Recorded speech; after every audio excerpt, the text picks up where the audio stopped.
Bom dia. Estão me ouvindo aí? Estão me vendo também?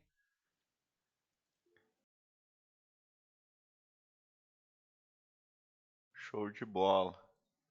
Então a gente vai dar início aí à nossa aula de BD1, né? A aula passada a gente teve também banco de dados 1. Nessa aula a gente vai dar continuidade àquele conteúdo que a gente começou de banco. Deixa eu mostrar para vocês aqui. Então na penúltima aula a gente viu LP1, né, a parte de atributos e métodos de classe, que são aqueles atributos e métodos com a palavrinha reservada static, e como criar constantes utilizando a palavra reservada final, né, em Java.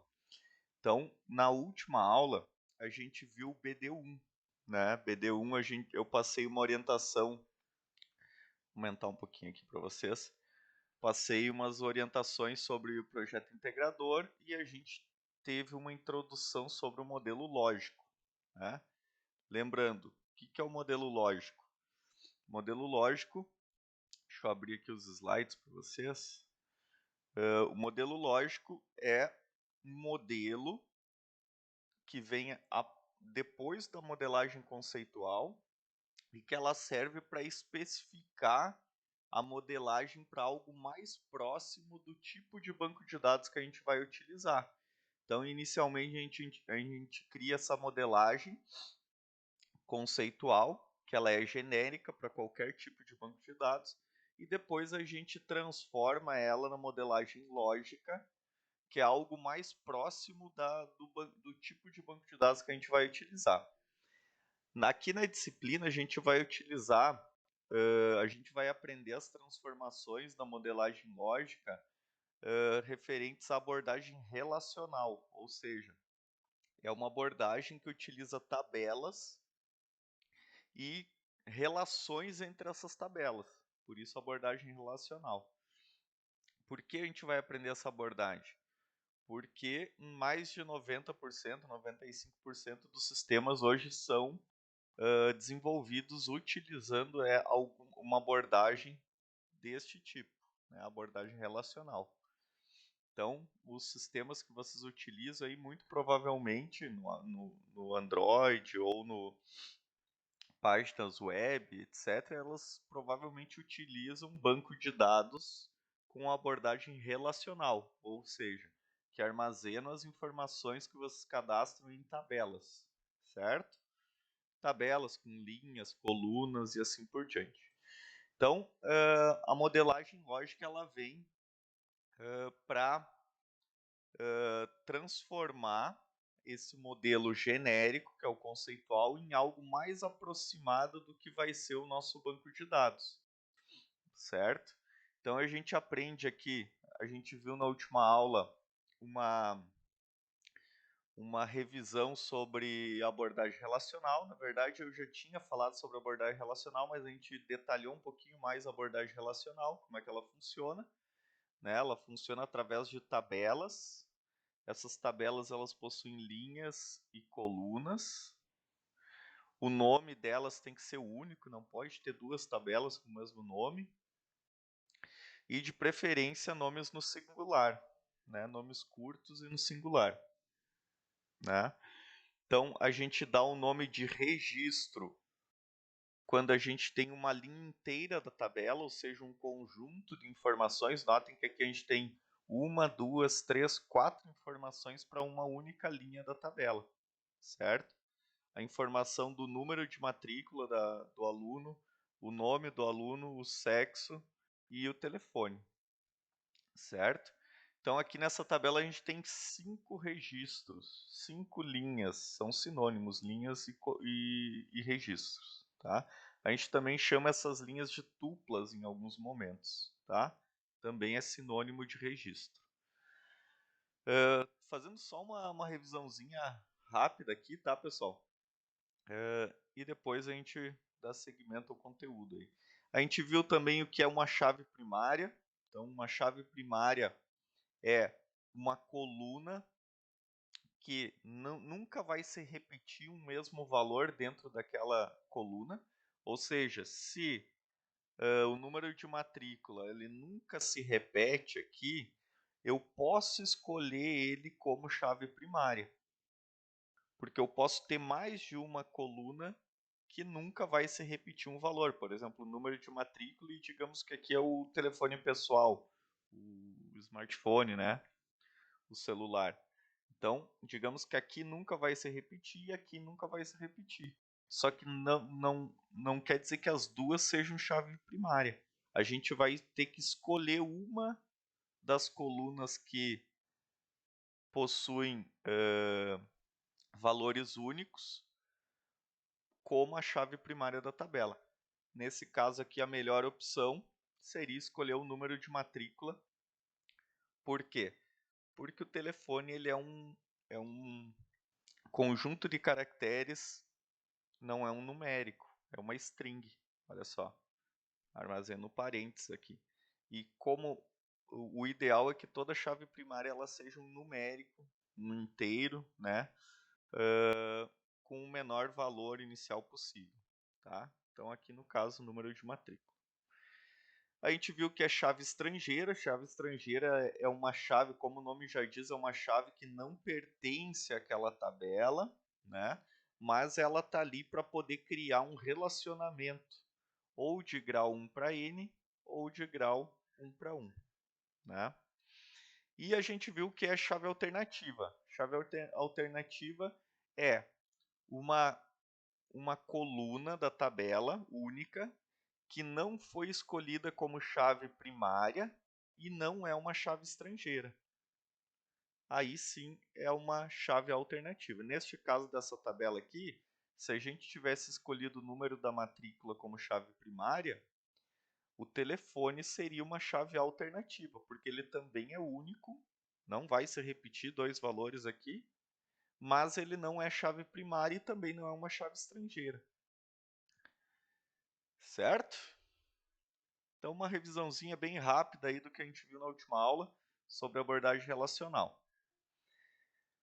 Depois da abordagem relacional, a gente viu algumas regras de transformação para a gente poder transformar o modelo conceitual, que é este daqui que a gente estava fazendo, em uma modelagem lógica. Tá? Então a gente emprega um conjunto de transformações nesse modelo conceitual para que ele se torne específico para um tipo de banco de dados. No nosso caso aqui a gente vai aprender as regras para abordagem relacional. Então a gente viu lá que toda entidade a gente tem que transformar em uma tabela, né? Para cada entidade, a entidade deve ser criada uma tabela.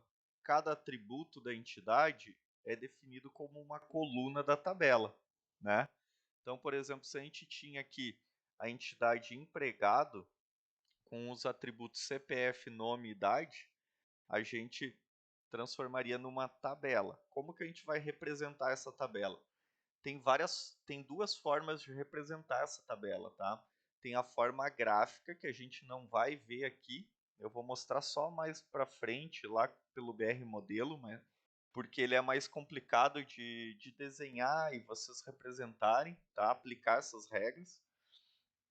A gente vai utilizar um modo de visualização gráfico, tá? De representação gráfico, textual, tá? Não gráfico, textual. Então a gente vai escrever aqui o nome da tabela, abre parênteses, as colunas da tabela, fecha parênteses. Então isso é uma tabela com essas três colunas. O que é esse sublinhado? O sublinhado significa que foi escolhido o CPF como chave primária dessa tabela. Certo? Alguma dúvida até aí, pessoal?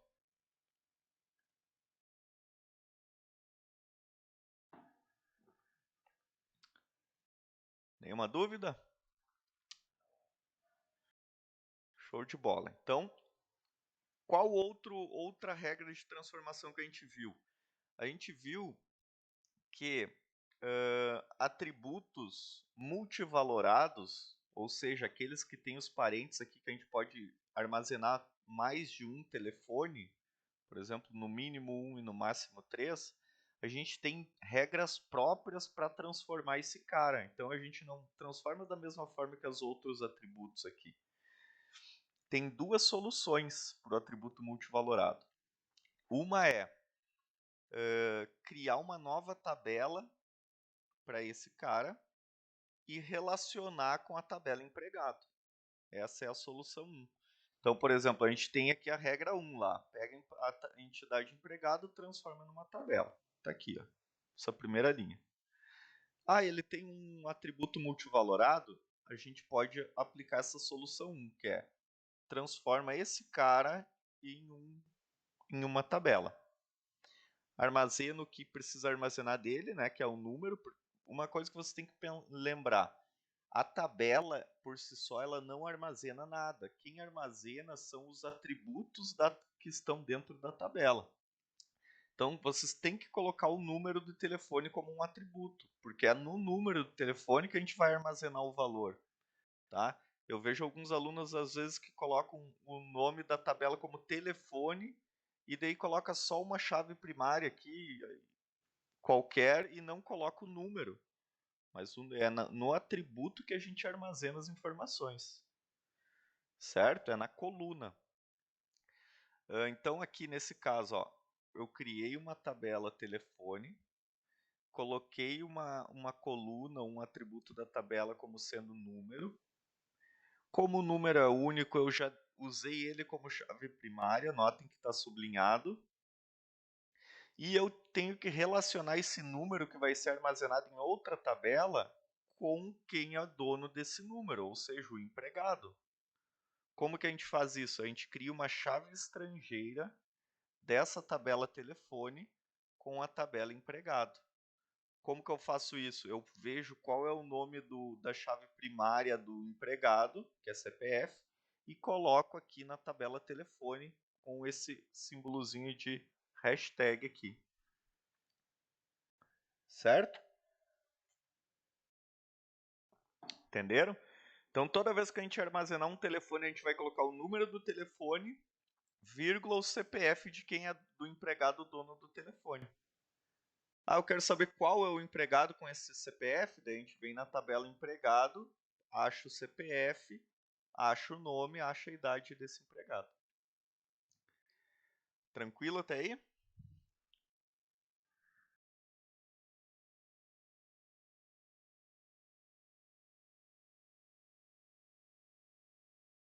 Beleza, show de bola. Então, pessoal,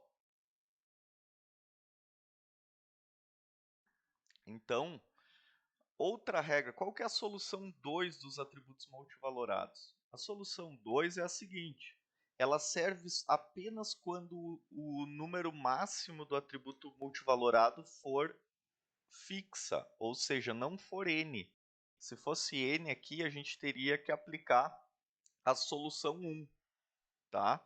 Agora, na solução 2, só funciona se o máximo for fixo.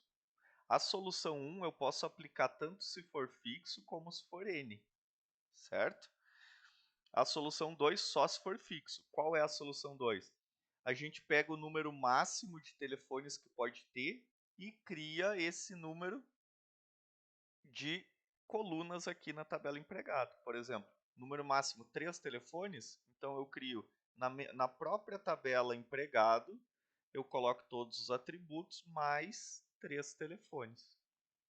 A gente vai armazenar os valores dos telefones aqui.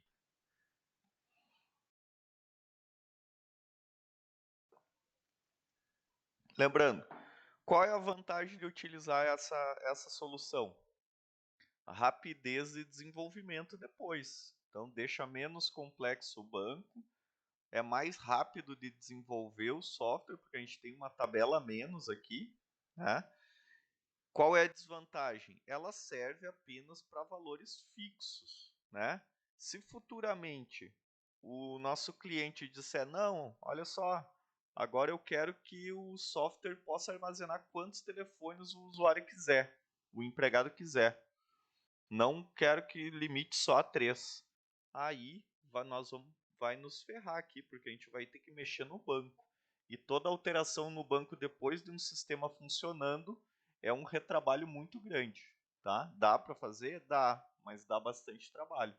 Porque, notem, desde a modelagem conceitual, depois vem a modelagem lógica, depois o script do banco, depois vem a criação das tabelas, das classes no Java. Então a gente vai, é uma sequência de coisas que, se a gente mexer algo lá em cima, desencadeia em todo o resto do desenvolvimento, certo? Então, tem que tomar cuidado para utilizar essa solução, pensar se o sistema há necessidade de efetivamente precisar armazenar N aqui. Se não tiver, utiliza essa solução. Eu utilizo bastante essa solução, mas sempre reflito na hora de utilizar essa solução se não há possibilidade de querer armazenar vários telefones depois. Certo? Além disso, a gente tem que representar, tem que transformar os relacionamentos. Então, a gente aprendeu a transformar a entidade, aprendeu a transformar atributos multivalorados. Tá, mas e o relacionamento? Como que a gente transforma? Né? Aí a gente tem que primeiro saber identificar o grau dos relacionamentos. Tá? O que é o grau do relacionamento? É o número, a cardinalidade máxima de cada lado da relação. Então, por exemplo, esse relacionamento ocorre, ele tem um grau n para n. Este relacionamento possui, ele tem um grau 1 para n. Ou n para 1, tanto faz, tá? Sinônimo também. Então, este relacionamento tem grau 1 para n. Este relacionamento aqui tem grau 1 para n. Este relacionamento aqui tem grau 1 para 1. A máxima, que é o lado direito, de cada lado da relação, dá o grau do relacionamento, certo? Tá, mas por que eu preciso saber o grau do relacionamento? Porque tem uma regra específica para cada grau de relacionamento. Por exemplo, relacionamentos n para n. O que a gente faz com o relacionamento n para n? A gente tem que criar uma tabela para representar esse relacionamento. Então, se eu tenho aqui empregado participa de projeto e o projeto possui participando empregados, ou seja, N para N, ó, um empregado participa de N projetos. Cada projeto possui participando N empregados, é um N para N. Aqui a gente só está com as máximas, né? Mas poderia ter aqui, por exemplo, 0,n, 0,n, certo? Então a gente poderia ter as mínimas aqui também. Então a gente só pegaria o lado direito de cada lado da relação. Pega o grau do relacionamento. É um n para n, o que eu tenho que fazer? Criar uma tabela para o relacionamento. Então a gente segue lá. Digamos que a gente já aplicou as regras aquelas da entidade, ó. Essa entidade vira uma tabela, ó. Empregado, CPF e nome. CPF é a chave primária.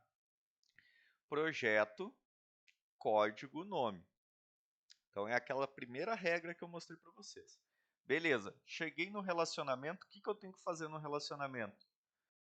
N para N, se tem aqui um verbo participa, digamos que aqui não fosse participação, fosse participa, a gente não pode criar uma tabela com nome de verbo. Tá? A gente tem que ser um substantivo, tem que ser algo que a gente não possa conjugar, certo? Eu participo, tu participas. Então a gente transforma essa tabela aqui, chamando ela de participação, tá? Ou, se vocês não conseguirem, às vezes é um verbo possui, ou um verbo que é difícil a gente conseguir achar um nome que represente a tabela, aí a gente concatena o nome dessa entidade com o nome dessa entidade. Ficaria empregado, underline, projeto. Empregado, underline, projeto. Essa é uma opção também muito utilizada. Certo? O que vai armazenar essa tabela aqui? Vai armazenar quando um empregado começou a participar de um projeto. É isso que vai armazenar essa tabela aqui. O que eu tenho que ter nessa tabela? Eu tenho que ter uma chave primária para ela. Aí a gente pode criar um ID participação ou um código participação, tá?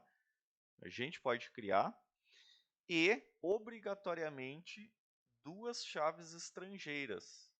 Uma chave estrangeira apontando para a chave primária de empregado, CPF, e uma chave estrangeira apontando para a chave primária de projeto, porque essa tabela serve para relacionar essas outras duas tabelas. Então tem que ter chave estrangeira para as duas tabelas.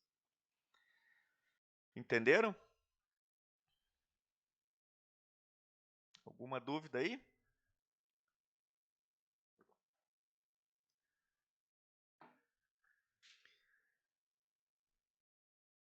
Além das chaves estrangeiras e da chave primária, a gente pode querer armazenar alguma outra informação aqui nessa tabela. Por exemplo, uma informação importante é saber quando o empregado começou a trabalhar. Porque se a gente não colocasse a data de início, a gente só saberia quais empregados trabalham em quais projetos. Mas talvez seja importante saber quando ele começou a participar. Daí a gente armazenaria aqui a data do início da participação desse funcionário, desse empregado no projeto, tá? Só para dizer para vocês que dá para adicionar mais colunas aqui, caso vocês vejam que faz sentido, que é necessário, tá? Mas no mínimo, nessa N para N, chave primária e duas chaves estrangeiras, apontando para as tabelas.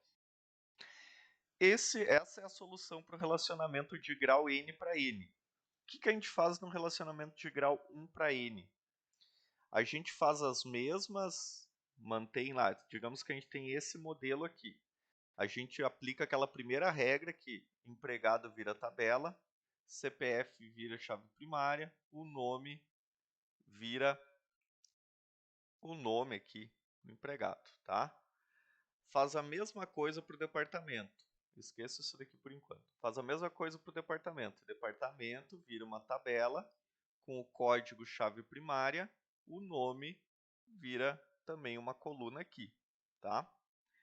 Tá, e o que eu faço com o relacionamento? Identifico que é um relacionamento de grau 1 para N, a gente cria uma chave estrangeira na tabela que está com o grau N aqui, ó.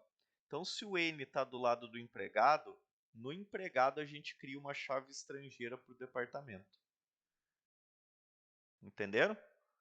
Ó, o N está desse lado aqui, está do lado do empregado. Então, na tabela empregado, que é essa daqui, a gente vai criar uma chave estrangeira apontando para o código, para o departamento. Toda vez que cadastrar um empregado, a gente vai fornecer o CPF dele, o nome dele e o código de qual departamento ele vai trabalhar. Ele está lotado. Entenderam?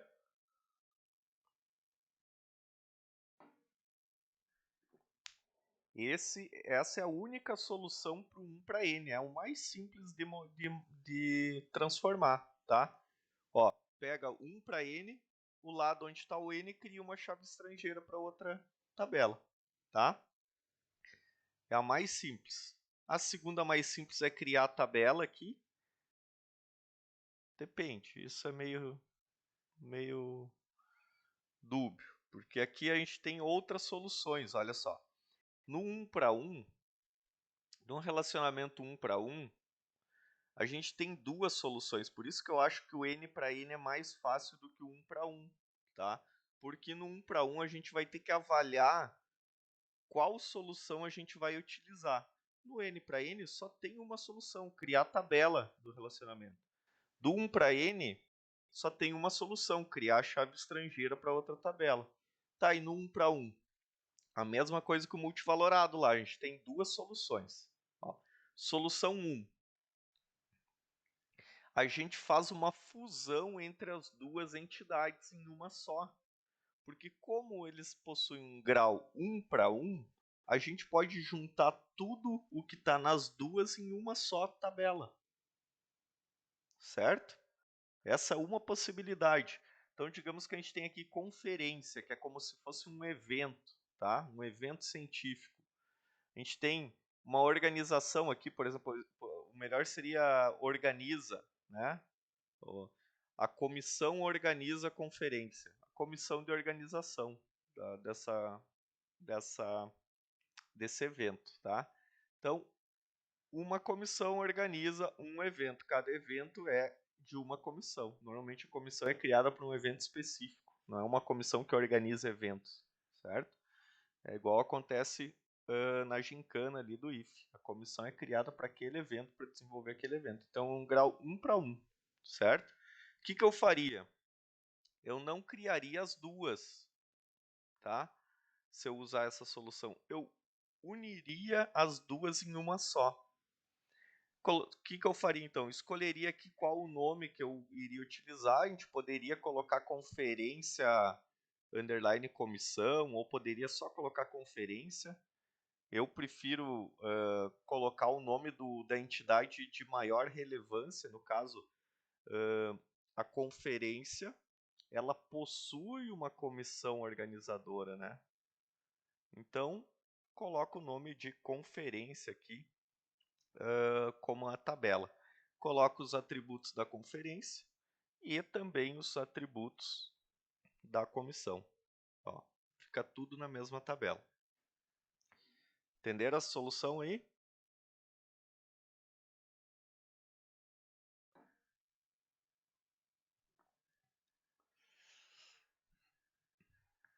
Nenhuma dúvida aqui nessa aqui? Daí a gente vai para a última regra, tá, pessoal? Última regra.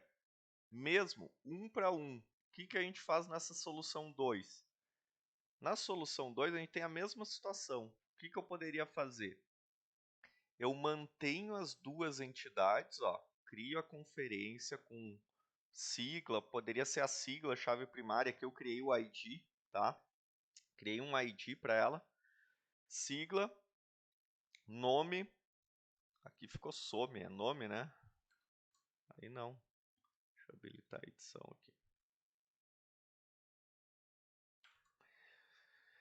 Então a gente tem aqui a conferência com a sigla e o nome, a comissão com o número, o endereço, eu quebrei em rua, bairro. Primeiro eu vou explicar para vocês como sendo isso daqui, ó. Certo? Então a gente mantém aqui conferência, mantém comissão e a gente cria, para relacionar esse 1 para 1, a gente cria uma chave estrangeira em um dos lados do relacionamento. Ou cria uma chave estrangeira aqui, ou cria uma chave estrangeira aqui. É uma solução igual 1 para N, certo? A gente mantém e cria uma chave estrangeira.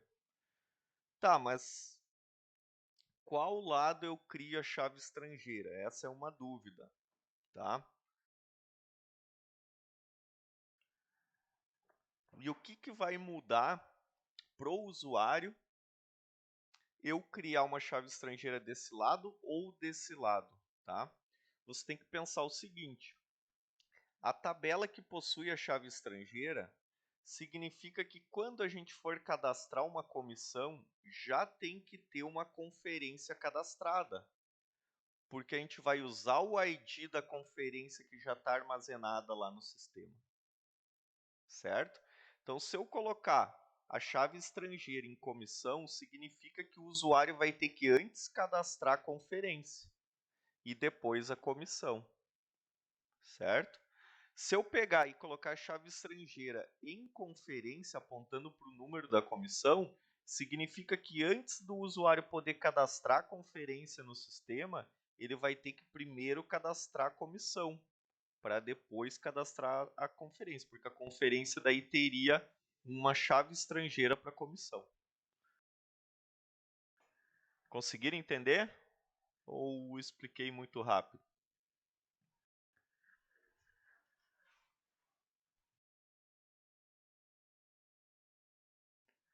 O que vai influenciar se a gente escolher esse lado ou esse lado é a ordem que o usuário futuramente depois vai ter que cadastrar o sistema.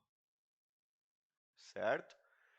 Então pensem o seguinte, ó, que o usuário ele vai entrar lá, se a gente quiser que o usuário primeiro cadastre a conferência para depois ele cadastrar a comissão, a conferência não pode ter chave estrangeira, Porque se a conferência tiver chave estrangeira para comissão, a gente vai ter que saber o número da comissão para cadastrar a conferência. Entenderam? Pense que a pessoa está cadastrando uma conferência, ela vai, sei lá, digitar um ID para ela, ID 1, sigla, if code, nome, daí coloca o nome lá do evento, tá? Se a chave estrangeira estivesse aqui, ó, se a chave estrangeira estivesse aqui, número, além de eu cadastrar o ID, a sigla e o nome, eu teria que saber qual é o número da comissão. Ou seja, a comissão já teria que estar cadastrada no banco. Entenderam? Sempre que tem uma chave estrangeira é algo que a gente vai ter que informar lá no sistema, um valor que a gente vai ter que informar. Se esse valor ainda não foi cadastrado, eu não vou poder cadastrar a conferência. Certo? Então, sempre que forem escolher aqui o lado, você tem que pensar, tá, mas eu quero que o usuário primeiro possa cadastrar a conferência? Sim. Então, eu coloco a chave estrangeira do outro lado. Eu quero que o usuário primeiro possa cadastrar a comissão. Então, coloca a chave estrangeira em conferência. O lado onde tem a chave estrangeira não vai ser o primeiro a ser cadastrado no sistema, vai ser o segundo. Conseguiu entender, Julia?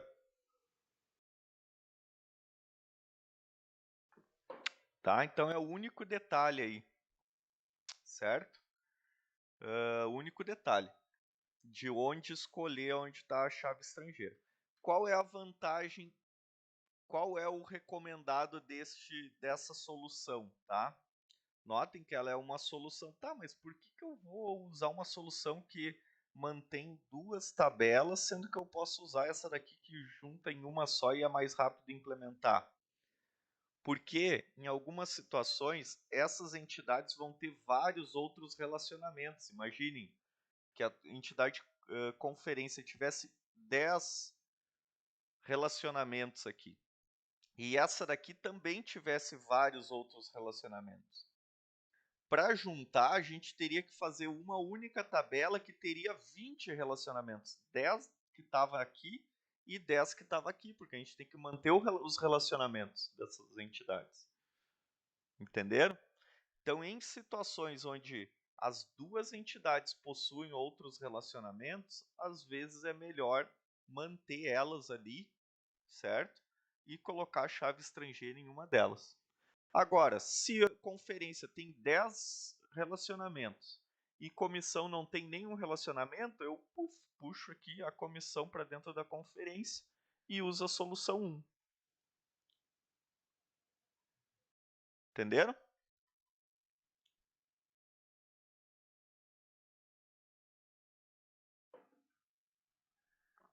Tá? Então, sempre que vocês tiverem relacionamentos nas duas entidades, é melhor utilizar a solução 2. Mantém a entidade ali, cria a chave estrangeira, faz os outros relacionamentos e segue o baile. Tá? Agora, se uma delas não tiver outros relacionamentos, pode juntar aqui, que é melhor, porque vocês vão ter menos tempo de desenvolvimento. Certo?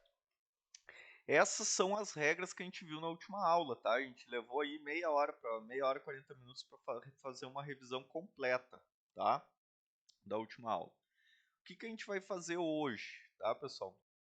Hoje, a gente vai fazer um exemplo prático de um exercício, como que eu converto isso, tá? Um erro muito comum dos alunos é aplicar uma regra aqui, daí depois, quando vai aplicar a regra do relacionamento, transforma de novo acidente para tabela. Não, se vocês já transformaram o acidente para tabela, quando vocês forem analisar o relacionamento, já existe aquela tabela que vocês criaram. Você só tem que aplicar a regra desse relacionamento. Não precisa pegar e converter de novo o acidente para tabela. Daí vai ter duas tabelas acidente, certo? Então a gente vai fazer um exercício aqui do zero. Vou explicar para vocês por onde começar, qual é a ordem que eu costumo fazer essas conversões para de repente ficar um pouco mais fácil para vocês aí resolver os exercícios depois. Certo?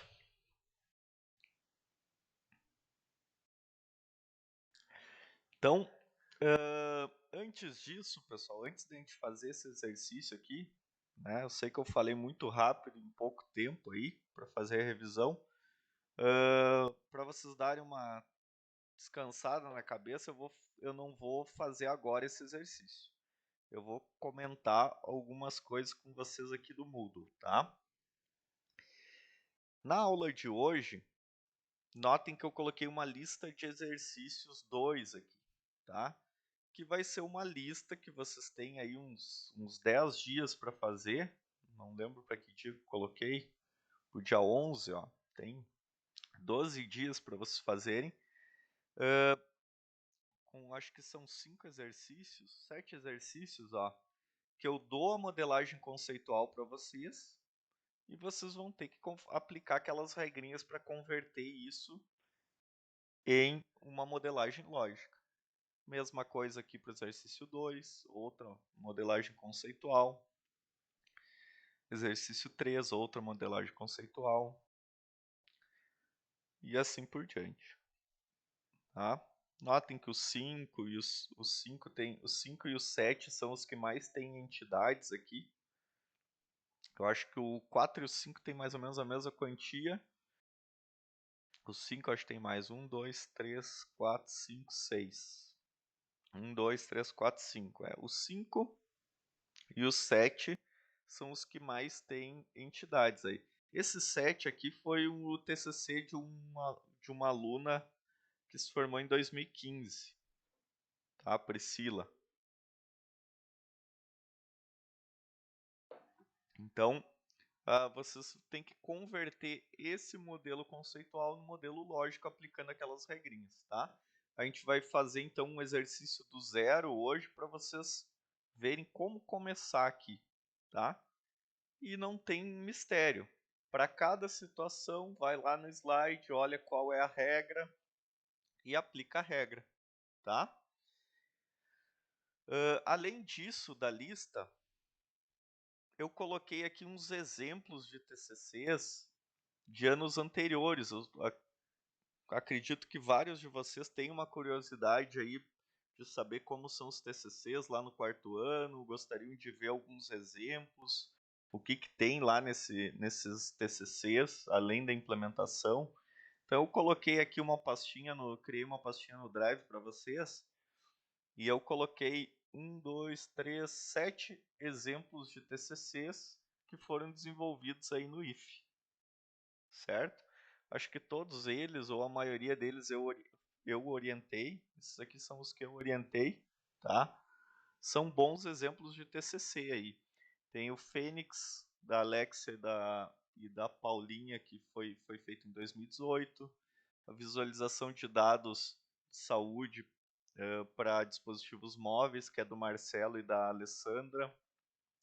O Saber Democrático, da Diandra e do Léo. Os dois trabalham na CWI. Armazenamento seguro de vídeos para câmeras de segurança. Foge um pouco da caixa de desenvolver aplicativo. É um bom exemplo também do Berlato e do Tuns. Foi orientado pelo Orozco e orientado. Não, eu nem orientei esse trabalho aqui.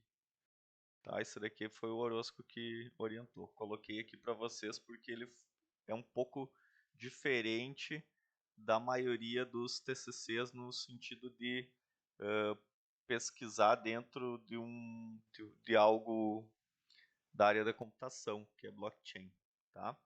Então, um artigo sobre o Brain Help, que foi do ano passado, muito bom também, tá? Utilizando chatbot e inteligência artificial no apoio a portadores de Alzheimer. O Lotus também, muito bom TCC. A maioria desses TCCs aqui ficaram com 10 na nota final, tá, pessoal? Eu acho que todos eles ficaram com 10 na nota final, tá? O Lotus aqui, que é uma plataforma inteligente de apoio à biblioterapia e estimula a leitura. E o Reintegra, que é uma plataforma para auxiliar egressos do sistema prisional no mercado de trabalho. Tá? Esse trabalho aqui a gente apresentou no Simpósio Brasileiro de Computação da SBC, lá em... onde foi? Fui eu e o Kauer, em Natal. Tá? A gente apresentou esse trabalho aqui, passou lá no evento Computação. Tá? Então é um bom exemplo também de TCC aí. Então coloquei esses exemplos aqui para vocês darem uma lida, tá? Não é nada obrigatório da disciplina, mas para caso alguém tenha interesse em saber o que se tem no TCC, ter alguns exemplos, já ir pensando algumas ideias. Claro que também há algo interessante aqui nesses TCCs, que é algo parecido com o que a gente pede no integrador, né? Essa listagem de requisitos aqui. Então, a maioria deles vocês vão ver que tem uma subseção lá, levantamento de requisitos, e tem exemplos de requisitos que vocês podem aplicar aí ao TCC de vocês, ao projeto integrador de vocês, tá? Tenho dúvida lá sobre os requisitos. Tem mais exemplos aqui de requisitos que vocês podem acessar usando através dos TCCs dos alunos lá, tá? Deixa eu achar aqui onde que tá esse do para baixo.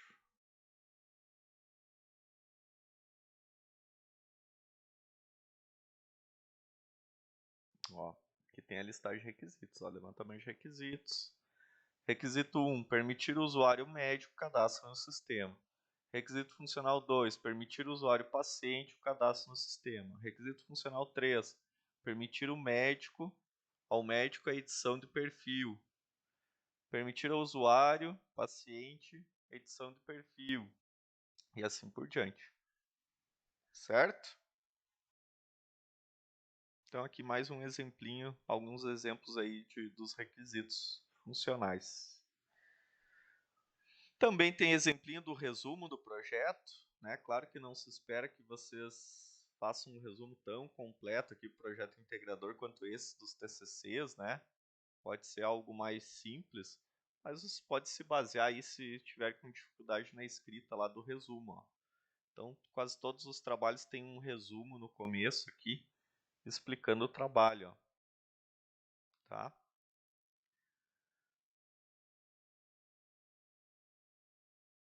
Certo, pessoal? Alguma dúvida aí sobre esses TCCs? Alguém quer conversar algo sobre isso? Ou sobre o projeto integrador, essa primeira etapa?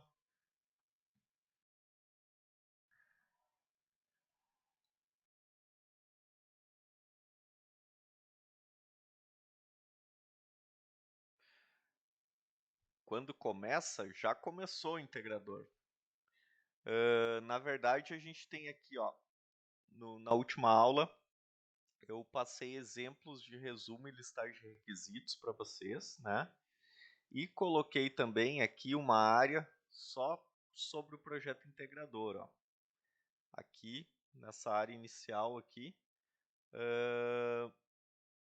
a gente tem o projeto integrador que vai ter todas as entregas de vocês. Tem orientações sobre o projeto, os exemplos dos requisitos e do resumo e a entrega dos requisitos e do resumo, tá? Quando que é essa entrega aqui, ó? Tá marcado para o dia 4, tá? Daqui 4 dias. Eu vou dar uns dias a mais para vocês, vou dar mais uns 5 dias para vocês, tá? Então você tem pouco tempo aí para fazer essa listagem de requisitos e o resumo, tá, pessoal? Não deixe para a última hora porque é difícil pensar uma ideia, né? A gente debateu sobre essa questão do integrador, resumos, requisitos, etc. na aula que eu passei as orientações aqui do integrador, tá? Mas eu vou falar rapidamente para a gente não perder muito tempo aqui, tá? Basicamente, vocês vão ter que entregar, essa primeira entrega, vocês vão ter que entregar algo parecido com esses exemplos aqui que eu disponibilizei para vocês. Ó. O que possui nesses exemplos? Uma capa, tá? De preferência com o logo do IF aqui, baixado lá da onde eu ensinei vocês a baixar, tem lá na última aula. O título e os dados da pessoa, da disciplina, tá? Depois vem um resumo. Esse resumo é até uma página, certo? Fonte 14 até uma página. Eu limitei a uma página para não ficar muito grande, tá? E depois os requisitos, tá? Daí tem todas as listagens de requisitos, certo? Eu recomendo que cada requisito que vocês coloquem aqui, vocês numerem eles como RF1, RF2, RF3, que isso no documento de requisitos, que é algo que vocês vão aprender lá no quarto ano, é utilizado. Então já vamos utilizando esse padrão, tá?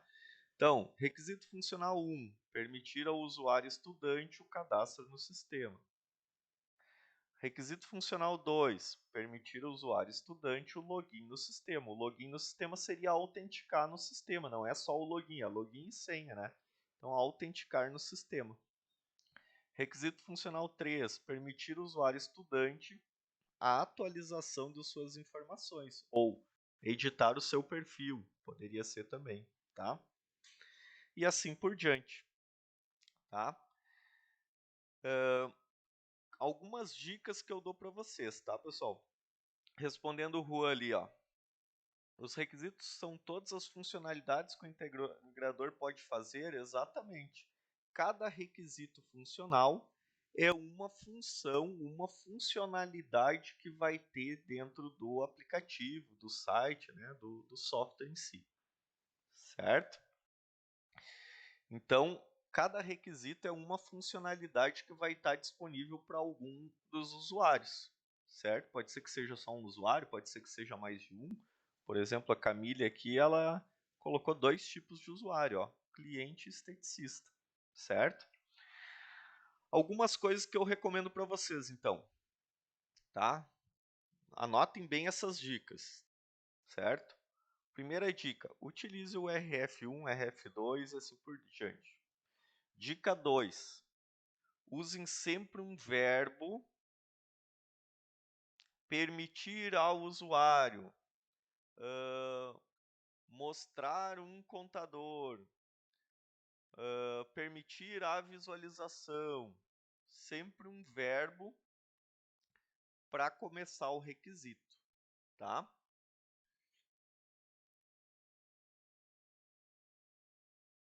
Já vou te responder, Diogo. Então, dica 2, sempre utilizar um verbo, tá? Possuir chave de segurança, agendar horário, buscar geolocalização, calcular estimativa, tá? Então, sempre utilizar um verbo para começar o requisito. Dica 3. Cada requisito, ó, essa é uma dica muito importante, tá? Cada requisito ele deve englobar apenas uma funcionalidade. Vocês não devem colocar um requisito que faz várias funcionalidades. Por exemplo, permitir, não se deve fazer isso. Permitir o usuário excluir e editar o seu perfil. Não pode ter um requisito que tem duas funcionalidades. É um requisito para exclusão, um requisito para edição de perfil. Um requisito para o cadastro, um requisito para busca. Entenderam? Cada funcionalidade que o usuário pode acessar no sistema é um requisito. Ah, ele pode excluir a conta dele? Permitir ao usuário a exclusão da sua conta. Ah, ele pode editar o perfil? Outro requisito. Permitir o usuário editar o seu perfil. Ah, ele pode se cadastrar no sistema? Permitir o cadastro. Outro requisito. Não é um requisito só para tudo isso. Entenderam?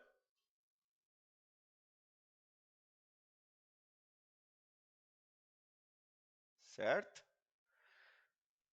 Tá. Outra dica, então, tá? Nas orientações do integrador, pessoal, se vocês olharem, lembra que eu apresentei para vocês lá que o número mínimo de entidades vai ser 4. Nos outros anos era maior do que isso, a gente reduziu para 4, tá? Isso significa que tem que ter no mínimo 4 tabelas no banco de dados de vocês, tá? Se vocês têm 4 tabelas, vocês vão ter no mínimo 4 cadastros. Um cadastro para cada tabela, certo? Então tem que aparecer no mínimo 4 cadastrar aqui, para que se tenha no mínimo 4 tabelas.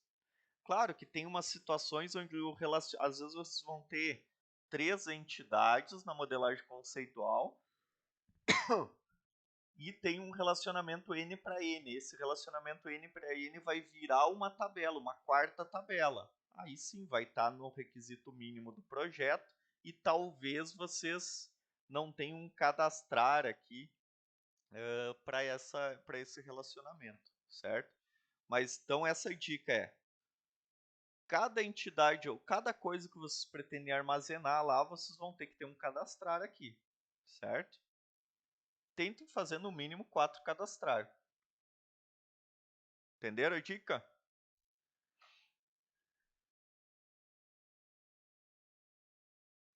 Certo? Aí vem uma outra dica que é consequência dessa. Para cada cadastrar, vocês vão ter que ter um editar, um buscar e um excluir. Então, se vocês colocaram permitir ao usuário, estudante, cadastro no sistema, significa que logo em seguida vocês vão ter que ter permitir usuário estudante a busca no sistema. Essa busca aqui, quando é o login já é uma busca. O que é o login? O usuário informa o e-mail e senha e ele busca no banco de dados se existe um e-mail e senha iguais. Então, isso daqui é uma busca, tá? Então, ó, tem o cadastro, tem a busca do estudante, o login é uma busca, tá? Tem a edição e faltou aqui a exclusão da conta, tá? Neste exemplo que eu trouxe para vocês. Isso daqui eu peguei exatamente igual os alunos me entregaram, tá? Não modifiquei o exemplo que eles me entregaram. Então aqui faltaria vocês colocar aqui outro RF que é, sei lá, RF4 permitir ao usuário estudante a exclusão da conta. Entenderam? Para cada cadastro vai ter que ter uma edição, uma busca e uma exclusão. Um requisito para cada um, tá? Entenderam? Só com essa dica aí já facilita um monte vocês identificarem os requisitos. Quando vocês colocarem um cadastro, já pensa, pô, coloquei um cadastrar a publicação. Então vai ter que poder editar a publicação, vai ter que poder buscar a publicação, vai ter que poder excluir a publicação. Fazer todo o CRUD daquele cadastro, daquela tabela. Certo? Isso aí já ajuda um monte vocês a conseguir identificar esses requisitos aqui. Tá bom? Não, não poderia. Os requisitos funcionais, eles englobam apenas uma função que o usuário vai fazer. Então, a gente tem que olhar aqui, ó. Cada requisito é uma função. Se a gente colocasse ali, Rafael, ó, permitir o cadastro de todas as entidades do sistema, aqui nessa etapa de levantamento de requisitos, a gente não sabe ainda quais entidades vai se ter no sistema, né? A gente não parou para modelar o banco ainda. É uma ordem cronológica.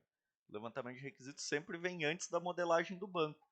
É a partir da listagem de requisitos que a gente vai modelar o banco, tá? É olhando esse documento que a gente modela o banco. Então, tem que ter bem específico uma funcionalidade para cada um. Entendeu?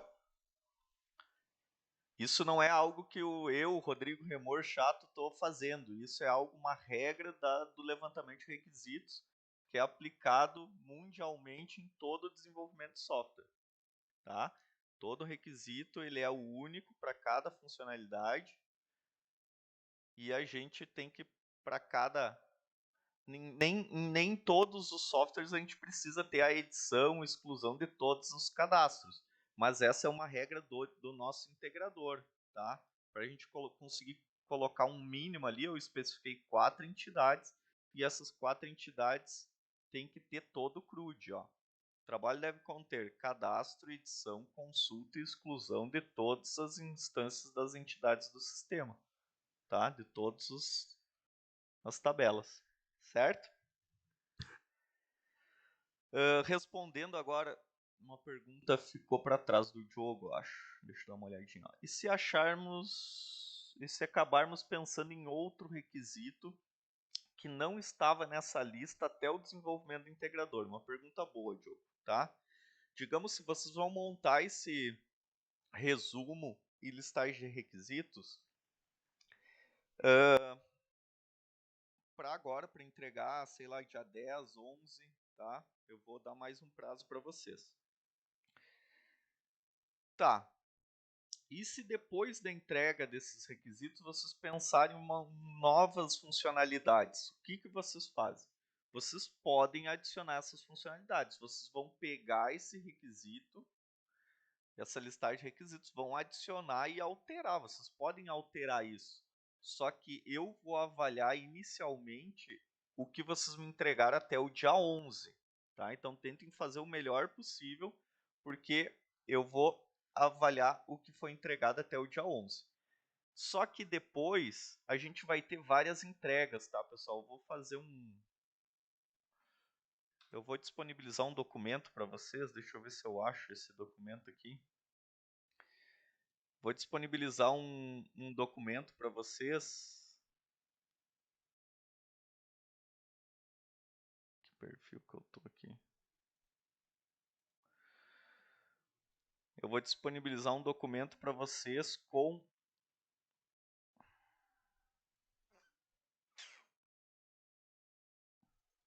Peguei aqui da 2K porque a gente tá com a 2K a gente tá com uma aula na frente sempre e eu tô fazendo junto com o Lourenço lá. Então eu ainda não disponibilizei esse documento para eles e eu vou disponibilizar para vocês também essa semana, tá? Vou disponibilizar para eles e para vocês essa semana. Claro que vai mudar um pouquinho as datas, bem pouca coisa, que é o seguinte: essa é a listagem de todas as entregas que vocês vão ter para fazer do início ao fim do integrador, tá? Então vocês vão ter todas essas entregas aqui. E ela já está na sequência que vocês têm que fazer, tá? Primeira entrega, focar em fazer um bom resumo e levantar bons requisitos. Depois disso, o que a gente faz no desenvolvimento de software? A gente vai para a modelagem. Baseado nos requisitos que a gente levantou, a gente vai modelar, fazer a modelagem conceitual do nosso sistema.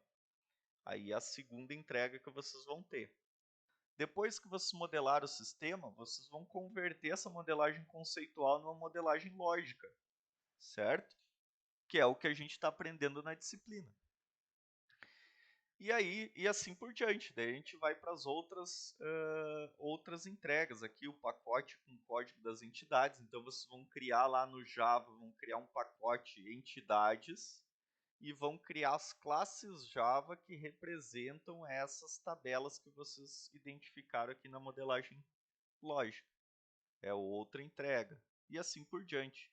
Assim, no final de todas essas entregas, vocês já vão ter quase um integrador pronto. Entenderam? Só que no final do integrador, vocês vão vocês vão mandar um zip com tudo que vocês fizeram novamente. Por quê? Porque, claro, pode ser que os requisitos, à medida que vocês foram desenvolvendo, teve uma alteração. Pode ser que a modelagem conceitual também teve uma alteração. a modelagem lógica, depois que você entregar, teve uma alteração. Então, lá no final, vocês vão mandar novamente tudo isso daqui atualizado. Entenderam?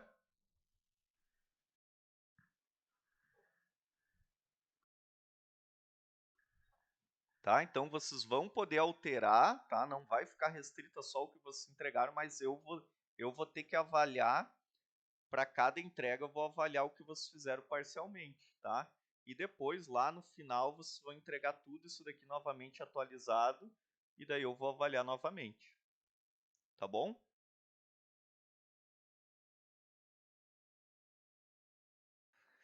Tá? Então, basicamente, essas vão ser as entregas. O que eu dou como dica para vocês, tá, pessoal? Não fiquem pensando. Eu comentei com isso para vocês, comentei isso com vocês na última aula. Não pensem no todo, tá? No todo, se vocês ficarem pensando no todo, vocês não saem do lugar. Eu tenho que fazer um monte de coisa para o integrador. Quebre em pequenas tarefas. Tenho que fazer o resumo e a listagem de requisitos.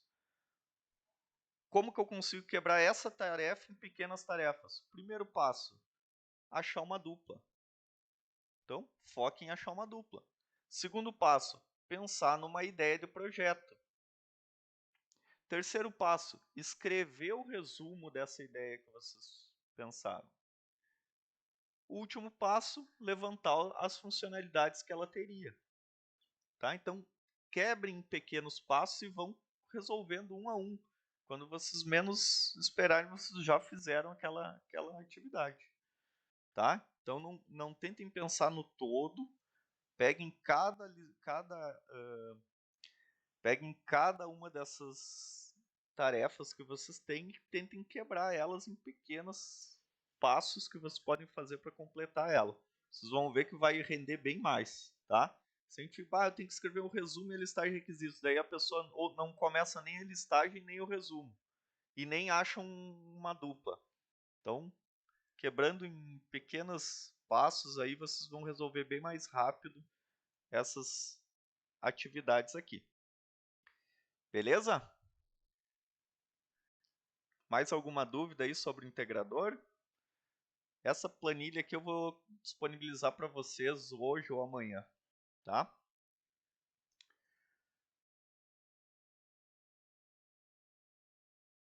Reassistam a aula que a gente está gravando hoje sobre as dicas que eu dei para vocês quanto aos requisitos. Isso é muito importante, tá? Numerar os requisitos, começar com um verbo. Para cada cadastro, vocês vão ter que ter uma edição, uma busca e uma exclusão no sistema. Além disso, não pode ter um requisito que engloba mais de uma funcionalidade. Eu não posso ter um requisito cadastro, edição, busca, exclusão dos estudantes no sistema, tá? Vai sair fora do que se é um requisito dentro da engenharia de software, tá? A gente pode ter isso, juntar tudo em um só, em outra coisa, que é o modelo diagrama de caso de uso, que é outra coisa que vocês não viram aqui, tá? Vocês vão ver só lá no quarto ano. É algo que é desenvolvido depois da listagem de requisitos, tá? A listagem de requisitos é para ficar bem especificado, bem detalhado o que vai ter mesmo. Daí força a pessoa a pensar o que vai ter na funcionalidade. Outra dica que eu dou para vocês, tá, que eu não tinha falado antes, comecem pelo se coloquem no lugar do usuário e pensem desde o primeiro acesso na plataforma o que ele vai poder acessar e vão escrevendo isso um a um. Acessou a primeira vez o sistema? Para entrar, eu tenho que me cadastrar, então permitir o cadastro no sistema. Eu me cadastrei, eu preciso logar. Né? Muitos já, quando tu se cadastra, já loga, mas imagine que vocês vão acessar a segunda vez e daí já não está mais salvo o login. Então vocês têm que se autenticar no sistema. Loguei no sistema. Beleza. Eu vou poder editar o meu perfil? Sim. Eu vou poder excluir a minha conta? Sim. quais outros menus eu vou ter ali? Permitir a visualização de publicações. Né? Quais outros menus eu vou ter no meu sistema? Então, você se colocando no lugar do usuário e pensando ação a ação, vocês vão conseguir montar bons requisitos aqui. Beleza? Acho que ficaram boas dicas aí para vocês. Tá? Qualquer dúvida é só entrar em contato comigo.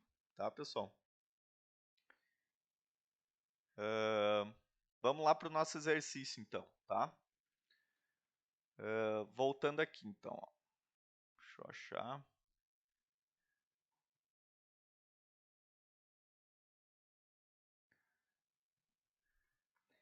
Então, a gente tem este modelo conceitual e como que a gente faz para converter isso para modelagem lógica, tá, pessoal?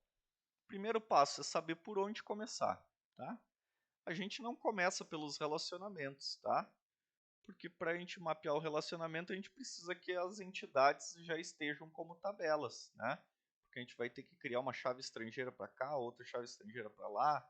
Então, começa sempre pelas entidades, tá? Tá, mas qual entidade eu começo?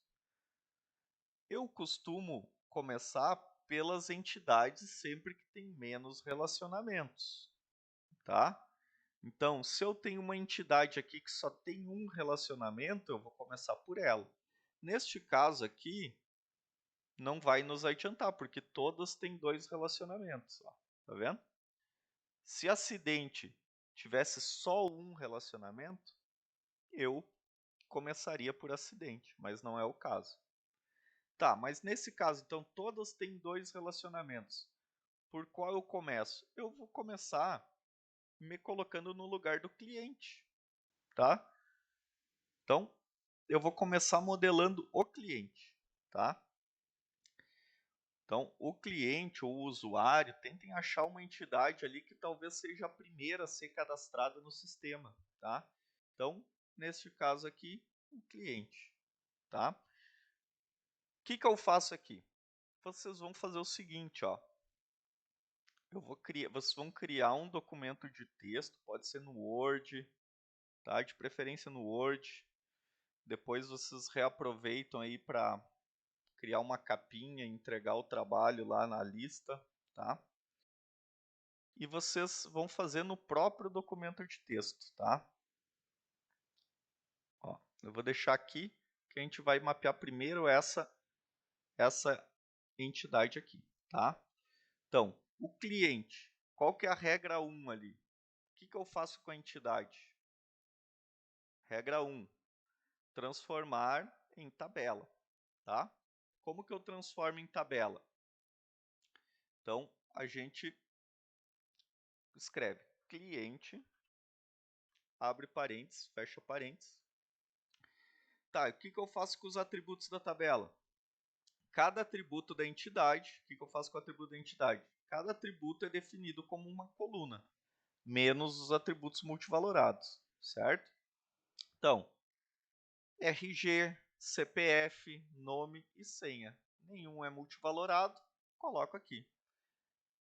Nome, RG, CPF, senha. Tá aqui. Cada coluna, cada atributo virou uma coluna da minha tabela. Beleza? Segundo passo que eu vou dar como dica para vocês e vou pedir para que vocês façam isso na resolução dos exercícios. Não está nos nossos slides, tá?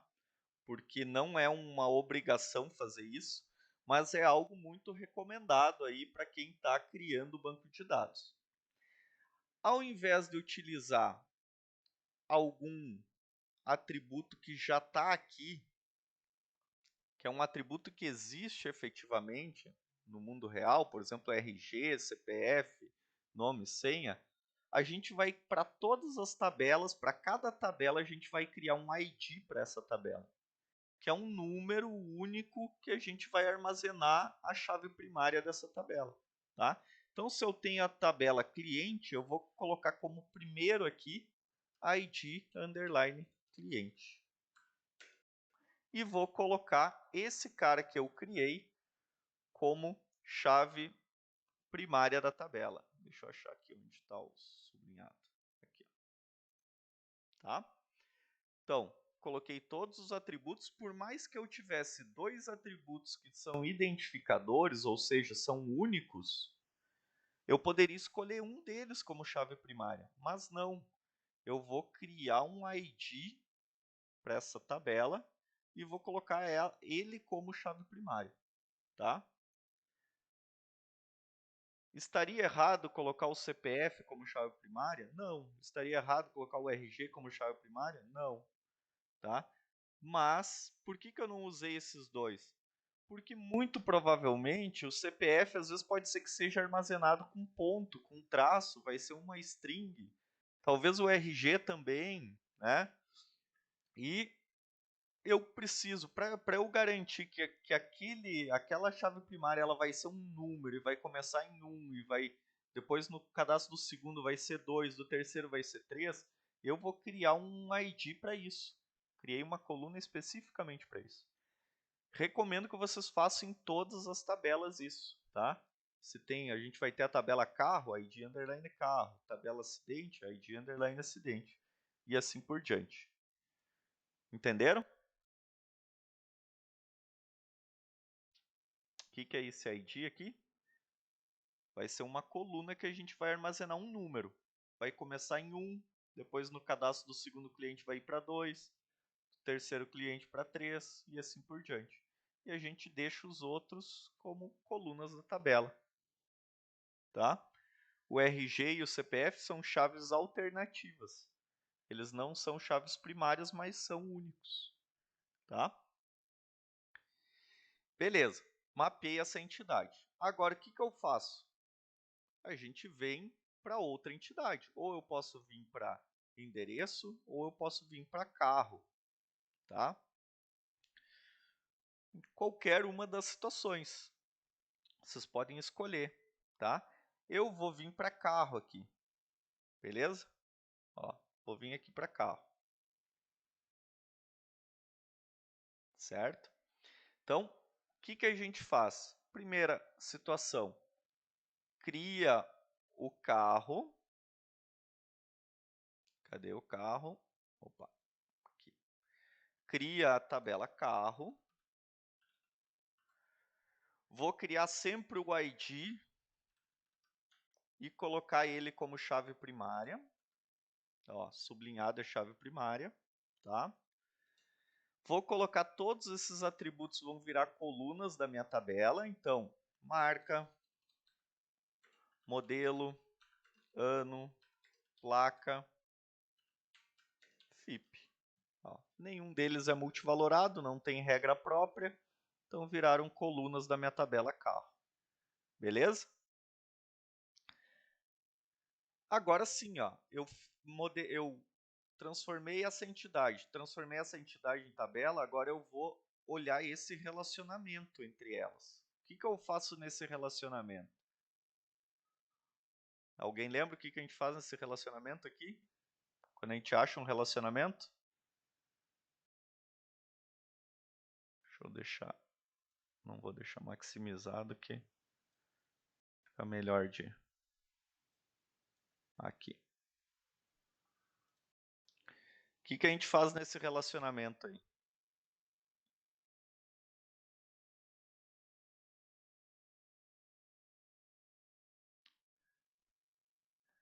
Ver a regra da cardinalidade, exatamente. Qual é a cardinalidade desse relacionamento? 1 para n. Vem no slide, cadê o 1 para n aqui? N para n, 1 para n. O que diz? Incluir chave estrangeira na tabela correspondente à entidade que desempenha o papel com cardinalidade máxima n. Ah, muito grande, não entendi. Do lado onde está o n, a gente vai criar uma chave estrangeira para outra tabela. Onde está o n aqui? O n está aqui ou está aqui? Está aqui. O n está na tabela carro. Então, a gente vai criar, na tabela carro, a gente vai criar uma chave estrangeira para a chave primária do cliente. Entenderam?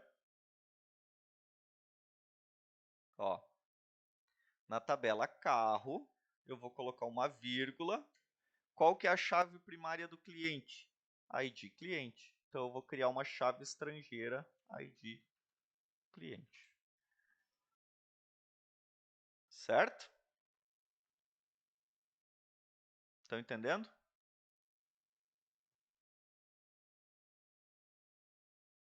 Sim? Beleza. Tá. Então, ó, mapeei essa entidade, mapeei esse relacionamento. Agora, o que eu faço?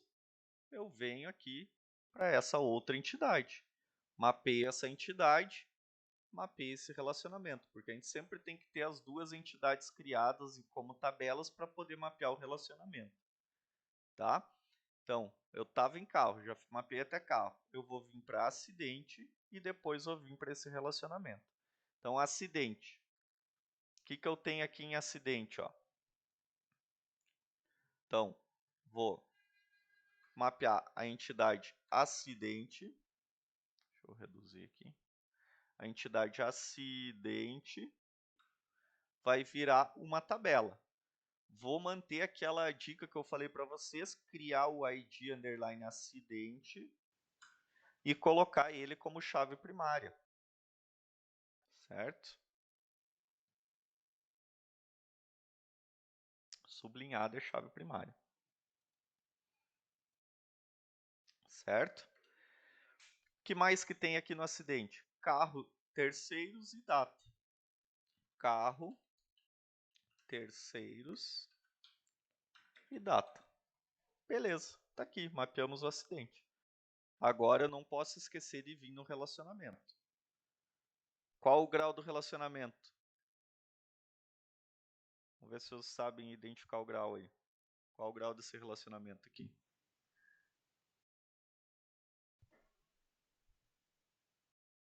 1 para n, exatamente. Ó. 1 para n, o lado direito de cada um dos lados da relação. 1 para n. O que faz no 1 para n? Do lado onde está o n, a gente cria uma chave estrangeira para a chave primária da outra tabela. Qual o lado que está o n? Acidente. Então, acidente tem que ter uma chave estrangeira para carro. Então, ó, em acidente, vou criar uma chave estrangeira para a chave primária do carro. A chave estrangeira ela sempre aponta para a chave primária da outra tabela. Tá? Então, a chave estrangeira, ID carro. Certo? Mapeamos esse relacionamento. Então, temos essa entidade, temos esse relacionamento. Agora eu venho para endereço. Ó. Venho para endereço e depois mapeio esse relacionamento. Endereço. O que eu vou fazer aqui para endereço? Como que eu mapeio endereço? Ó. Vira uma tabela. Tá? Vou colocar aquele ID endereço. Tá? Vou colocar como chave primária, então sublinhado. Quais outros atributos tem aqui essa entidade? Tem todos esses atributos. A gente vai colocar como colunas aqui. Então, eu vou começar aqui por rua, bairro,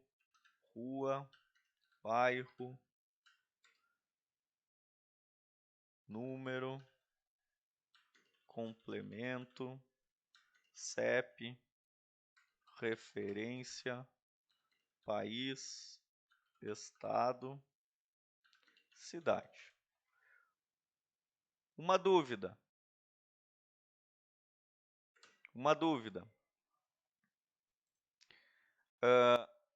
A ordem dos atributos influencia? Não influencia.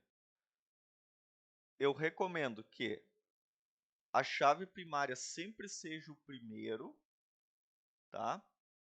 Então, tentem colocar sempre a chave primária como o primeiro atributo, para não esquecer essa chave primária efetivamente, e as chaves estrangeiras como os últimos atributos. Estão vendo as chaves estrangeiras aqui no final? Tá? Coloque as chaves estrangeiras como últimos atributos e as chaves primárias como os primeiros. O resto não importa a ordem. tá? Beleza. Então, o que a gente fez aqui? Deixa eu aumentar aqui. Opa.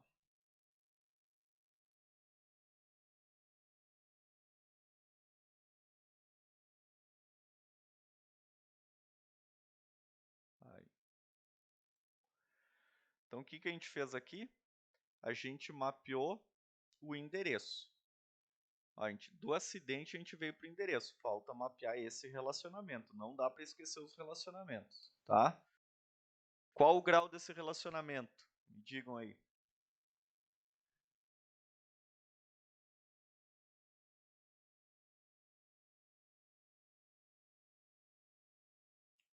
Qual o grau desse relacionamento?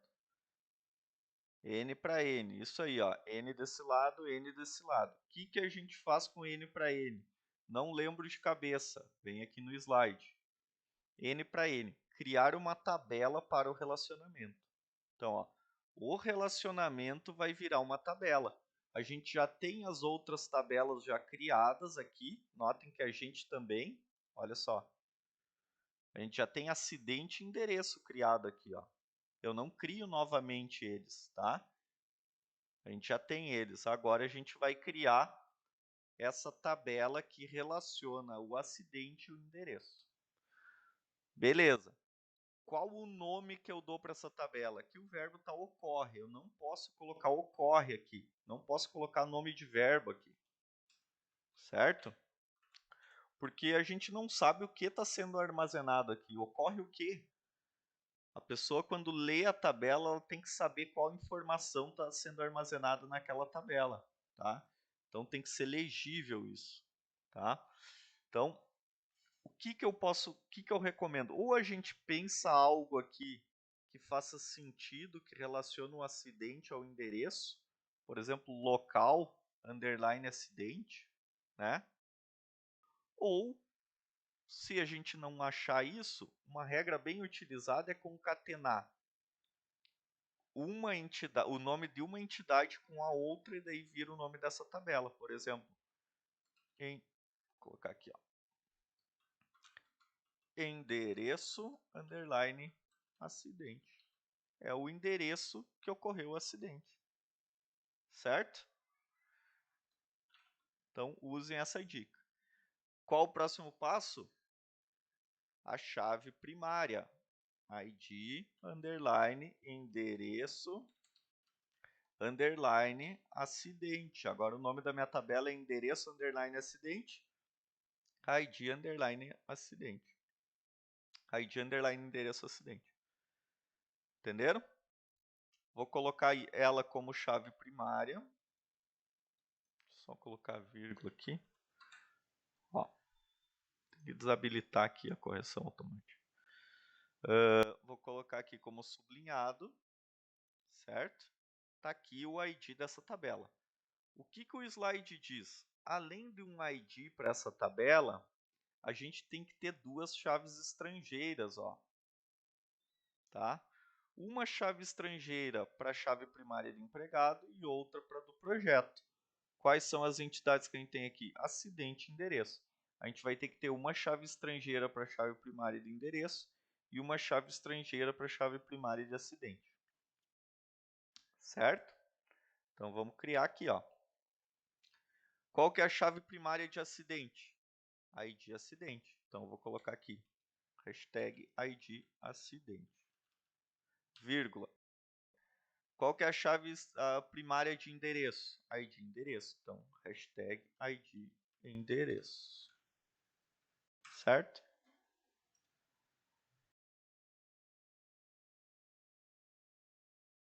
Pá. Entenderam? Como que a gente mapeou esse relacionamento? A gente criou uma tabela para esse relacionamento, que é endereço underline acidente. Criou uma chave primária, porque toda tabela tem que ter chave primária. E criou duas chaves estrangeiras, uma para acidente e outra para endereço. Entenderam essa transformação aí?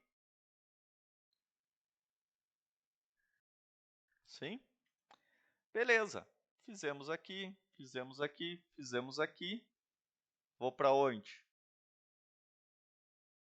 Já tenho o cliente? Já tenho, foi a primeira que eu fiz. Então eu não preciso refazer o cliente. Só falta eu fazer esse relacionamento aqui, ó. Entenderam? É a última transformação que eu vou precisar fazer. Qual que é o grau desse relacionamento?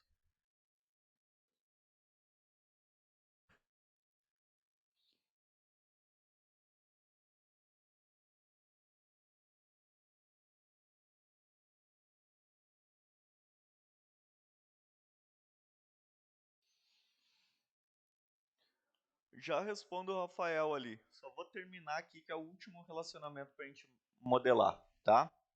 Olha só. Qual é o grau desse relacionamento?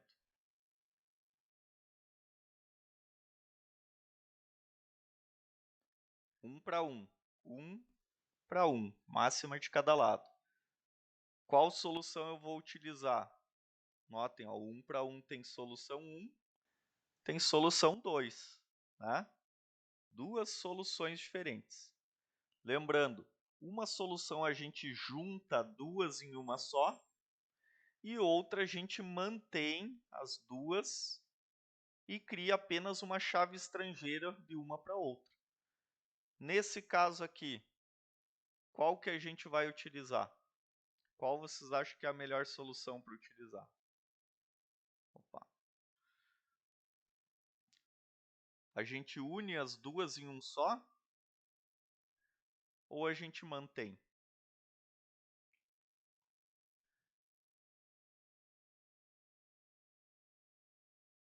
Mantém. Por que mantém? Porque endereço ele tem outros relacionamentos aqui.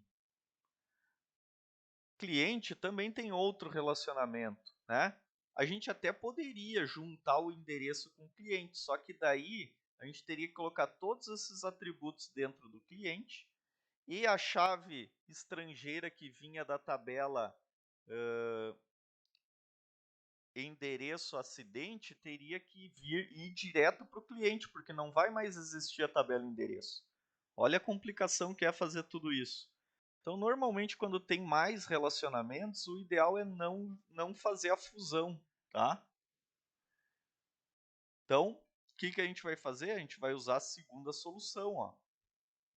Manter as duas entidades e transformá-las em tabelas. A gente já transformou em tabelas essas duas entidades, a gente só tem que criar uma chave estrangeira em uma delas apontando para a chave primária da outra. Então, em qual a gente vai criar a chave estrangeira? Endereço para cliente ou de cliente para endereço?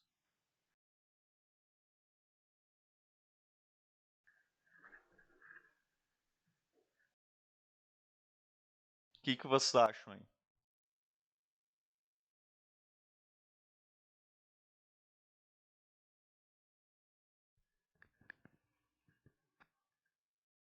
Qual das duas?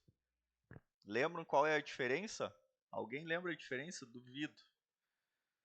Qual que é a diferença? O que vai impactar no usuário isso?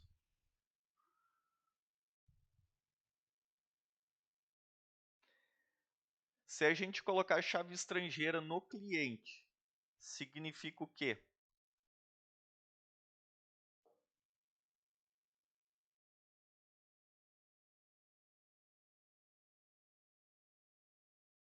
Que o usuário, ao cadastrar o cliente, ele vai ter que antes cadastrar um endereço. Porque tem uma chave estrangeira para o endereço, já tem que ter um endereço criado. Então, antes ele vai ter que criar o endereço. Então, digamos que tem uma telinha de cadastro, certo? A pessoa informou o nome, o e-mail, o CPF, e daí vai ter uma telinha para cadastrar o endereço. Quando a pessoa informar todos os dados do endereço e vai ter que clicar adicionar, a gente vai ter que salvar na tabela endereço aquele endereço que o usuário preencheu antes de salvar o cliente. Entenderam? Se a chave estrangeira estiver no cliente, a gente vai ter que primeiro cadastrar o endereço.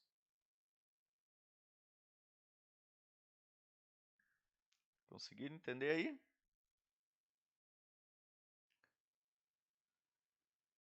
Se a gente colocar a chave estrangeira em endereço, primeiro o cliente vai ter que concluir o cadastro dele para depois adicionar o endereço. Certo? Então a gente pode fazer o que o Rafael comentou ali, ó. Vai mudar a interface lá, a sequência que a interface vai ter que cadastrar no banco, tá? Então eu vou criar no cliente, notem, ó, eu volto lá no cliente, eu não crio um novo cliente aqui, eu volto lá no cliente e coloco uma chave estrangeira para a chave primária de endereço. Qual que é a chave primária de endereço? ID endereço. Então eu vou colocar aqui hashtag ID endereço. Certo? Essa aqui é a solução da conversão dessa modelagem conceitual aqui. Tá? Não é difícil, né, pessoal? Não é difícil. Depois vocês vão lembrar das regras de cabeça, se vocês exercitarem, tá? Depois fazer aquela lista ali. Só que o que eu recomendo? Vão passo por passo. Pega uma entidade para começar, converte a entidade. Lembra de colocar a chave primária, criar o ID, colocar como chave primária, depois os atributos, depois vai para a próxima entidade e daí vê o relacionamento entre as duas. Depois vai para a próxima entidade e vê o relacionamento entre as duas. Vai para a próxima entidade e vê o relacionamento entre as duas. E vai aplicando as regrinhas ali, lembrando sempre que não pode ter, no final da conversão, não pode ter duas tabelas com o mesmo nome aqui. Eu não posso ter duas vezes cliente aqui. É o erro mais comum de acontecer quando os alunos estão fazendo a primeira vez. Eles olham lá no slide, tem que converter, para fazer esse relacionamento eu preciso fazer com que cliente vire uma tabela e endereço vire uma tabela. Mesmo já tendo feito isso aqui, eles fazem de novo. Cria um cliente de novo aqui, ó. Tá errado, tá? A gente vai editar toda vez a tabela que já foi criada aqui. Certo? Alguma dúvida aí, pessoal?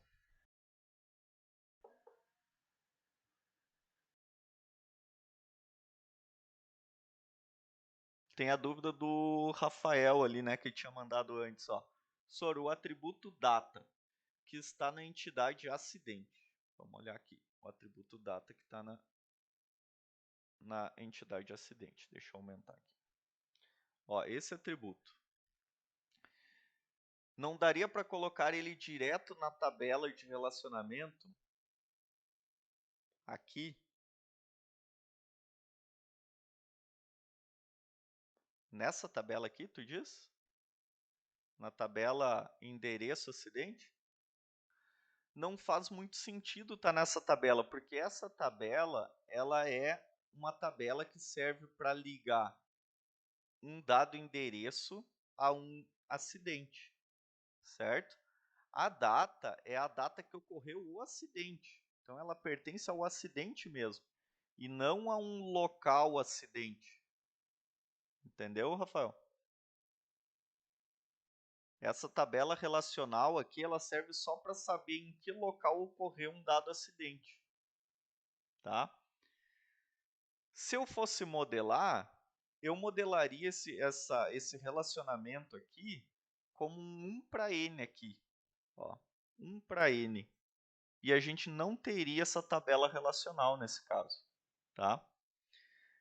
Mas, quando a gente modelou isso na aula, a gente modelou como sendo n para n, que também pode estar correto. Qual é a diferença? É que quando a gente for cadastrar o local do acidente, já vai ter alguns endereços pré-cadastrados e a gente pode reaproveitar esses endereços. E daí a gente vai armazenar nessa tabela. Tá? Se fosse 1 para n, a gente iria replicar todo o endereço toda vez que ocorresse um acidente, mesmo que já tivesse ocorrido um no mesmo local, a gente iria cadastrar novamente o endereço. Tá? Tem o ponto negativo e o ponto positivo de usar o 1 para N aqui nessa situação. Certo? Nesse caso aqui a gente modelou como N para N, então a gente criou uma tabela, precisou criar uma tabela relacional só para ligar essas duas entidades. Tá? Deixa eu ver.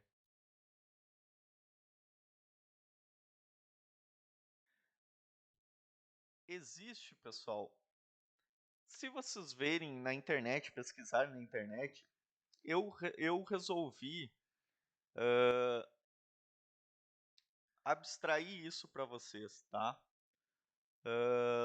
Resolvi abstrair isso para vocês, não ensinei essa entidade associativa aqui, tá? Mas se quem for pesquisar por fora, para achar que eu não sei que existe isso, tá? Eu vou comentar com vocês aqui, mas não vou cobrar de vocês. Na modelagem conceitual, para esses relacionamentos que são N para N, que vão virar tabela aqui, a gente pode modelar eles como uma entidade associativa. Ele é um relacionamento entidade. É uma entidade que vai relacionar outras entidades. E a gente pode colocar vários atributos nessa entidade também, tá? É algo que existe no modelo conceitual, mas eu não vou cobrar de vocês. Se ensinei vocês ou a já criar como uma entidade normal esse relacionamento e relacionar com acidente, por exemplo, a entidade local, né, sei lá, e acidente local, acidente endereço já relacionar, ou mapear como relacionamento, tá? Mas só para vocês saberem que existe, também tem como representar isso como uma entidade associativa.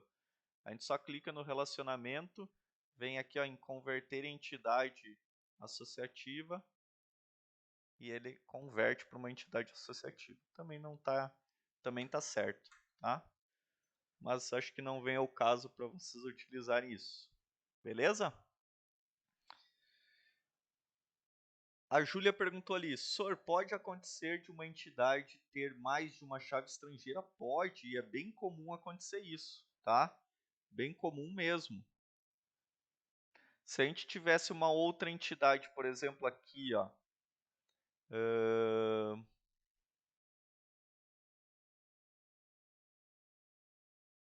digamos aqui que o cliente, ao invés de poder ter um endereço só, ele pudesse ter N endereços. Olha só. Digamos que o cliente ele pudesse ter N endereços. A gente modelou dessa forma, tá? Aí, como seria? A gente tinha criado a chave estrangeira do 1 para 1 que estava aqui, a gente criou a chave estrangeira no cliente, né? Mas daí agora é um 1 para N, a gente não vai ter mais essa chave estrangeira no cliente. Como que a gente faria aqui? Né? A gente criaria uma chave estrangeira no endereço, tá? Mas nesse caso aqui também não ia dar duas chaves estrangeiras, mas a gente poderia ter, deixa eu pegar um exemplo aqui, ó. Vou pegar a lista de exercícios, na lista tem. Aqui na última aula. Aqui, ó. Na lista de exercícios, deixa eu achar um caso aqui. Vou pegar um caso maior aqui. Talvez esse. N para N, 1 para 1, 1 para N, 1 para N. Também não vai ter só as chaves filial 1 para N, 1 para N, N para N, não vai ter também. Aqui certamente tem algum que tem duas chaves estrangeiras. Olha só.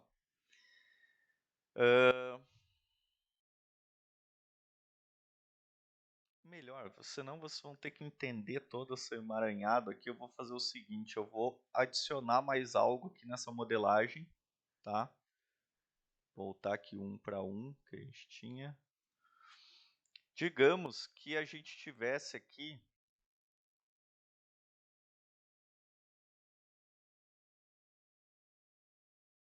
Um cliente possui N carros.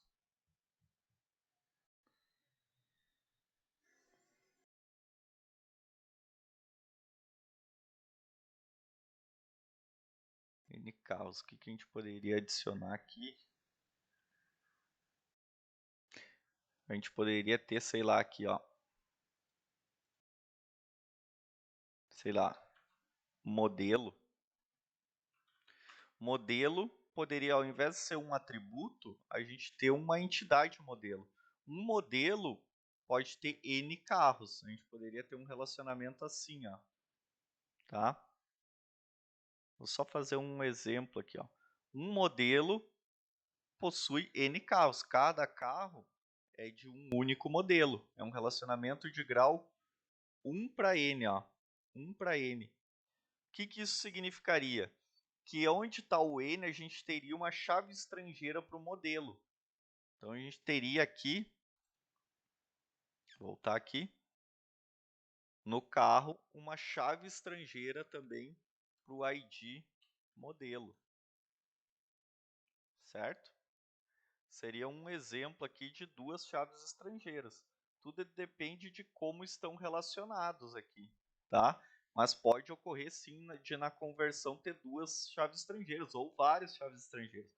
Um exemplo dentro do nosso próprio exercício é essa tabela relacional aqui, ó.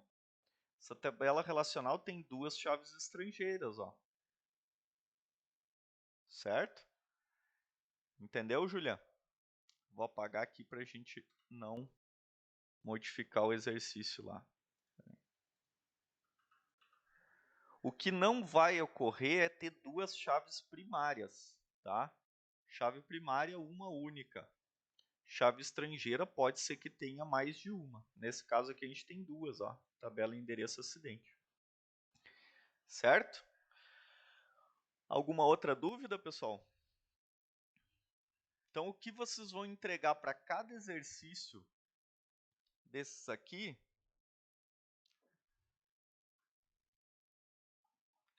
vai ser exatamente um textinho igual esse daqui, ó. Isso daqui é a solução. Então, para fazer essa lista aqui, ó, pessoal, primeiro, faça uma capa para a lista, tá? Falei para você na última aula. Todo trabalho faz uma capinha, logo do IF. Qual é o trabalho? Trabalho avaliativo, lista de atividades 2. Exercício 1. 1. Isso daqui. Exercício 2, a outra solução. Exercício 3, a outra solução.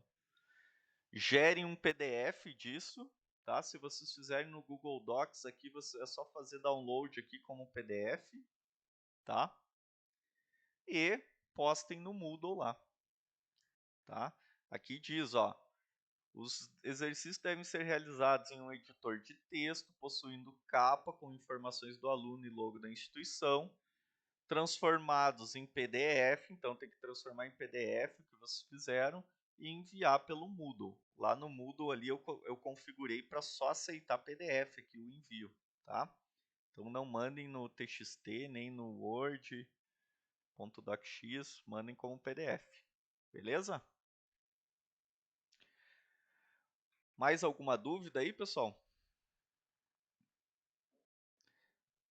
Então, basicamente, isso vai ser o que a gente vai ver de modelagem lógica, tá, pessoal? Depois disso, vem... Deixa eu ver nosso planejamento das aulas aqui.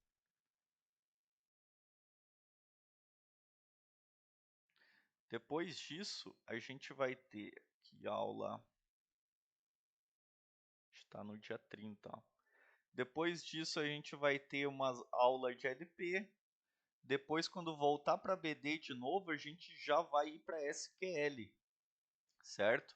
A gente vai ir para SQL, que é o último conteúdo que a gente vai ver da disciplina de banco de dados.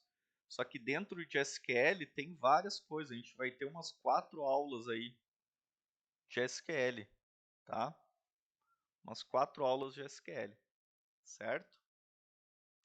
Se por acaso na aula que vem de BD vocês tiverem alguma dúvida ainda sobre modelagem lógica, fizeram os exercícios, ficaram com dúvidas, a gente pode tirar no começo dessa aula aqui antes de entrar em em SQL, tá? Então a gente pode dar uma revisada ali em modelagem lógica, tudo depende de como vocês vão se sair aí para fazer essa lista aqui, tá?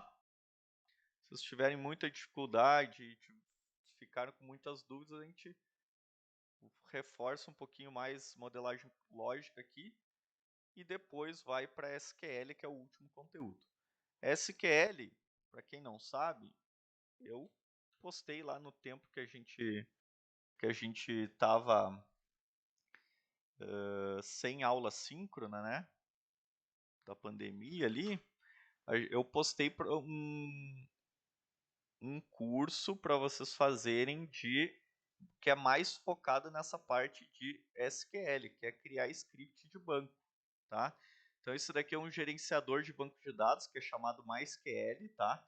E aqui a gente vai colocar esses scripts que a gente vai aprender na disciplina para criar banco de dados, para inserir algo no banco, para excluir algo do banco, para excluir o banco inteiro. Então, por exemplo, aqui eu tenho vários bancos de dados dentro desse gerenciador de banco de dados, ó. Agenda Foods, LP3 Contatos, Saquila, SQL Node, etc. Tá? Se eu quisesse, uma das coisas que a gente vai aprender aqui na disciplina é a criar um banco de dados. Como que eu crio um banco de dados? A gente tem que usar um comando create, database e o nome do banco de dados que a gente quer criar. Meu primeiro BD. Ponto e vírgula. Se eu executar isso daqui, ó, esse comando, create database meu primeiro BD, ele vai criar esse banco de dados. Está aqui, ó, banco de dados. Meu banco de dados tem alguma tabela? Não tem nenhuma tabela. Então, dentro desse banco, eu tenho que criar as tabelas. Que tabelas são essas? São essas tabelas aqui que a gente fez na modelagem lógica. Então, a partir da modelagem lógica, a gente vai pegar essa modelagem lógica e vai ter que criar como tabelas aqui, utilizando o script, para elas aparecerem aqui no nosso banco de dados. Entenderam aí a relação entre cada conteúdo? Terminou a modelagem lógica, a gente vai para o script. E daí lá no script a gente vai criar o banco, criar uma tabela. Para criar uma tabela a gente vai aprender os comandinhos aí, mas é create, table, o nome da tabela, por exemplo, cliente, abre parênteses, ponto e vírgula. E aqui vai colocar aqui cada um dos atributos. ID cliente. Qual é o tipo desse ID cliente? Eu quero que seja um inteiro, int. Como que eu digo que ele é uma chave primária? Primary key, vírgula. Primary key com espaço. Segundo, nome. Qual é o tipo do nome? Lá no Java a gente tem string, aqui é varchar. A string é varchar aqui. Qual é o RG? RG também é uma string, né? Então varchar, sei lá, de 10.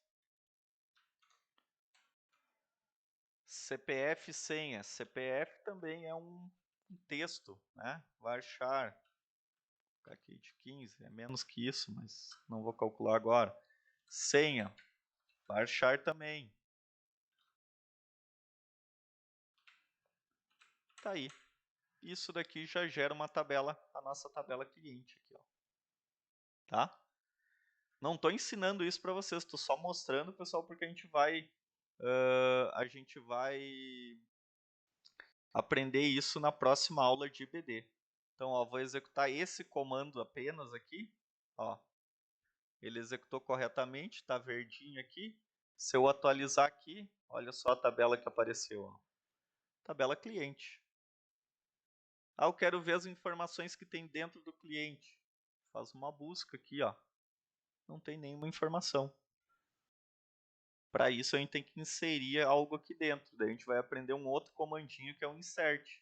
Insert into cliente, nome, RG, etc. E passo os valores para inserir aqui dentro. Entenderam? Então agora a gente, depois da modelagem lógica, a gente vai aprender o script do banco, SQL, a criar script, inserir, editar, buscar, etc. no banco de dados. E é algo bem mais prático, porque daí a gente vai fazer nesse software aqui, que é um gerenciador de banco de dados, que é o MySQL. Entenderam, pessoal?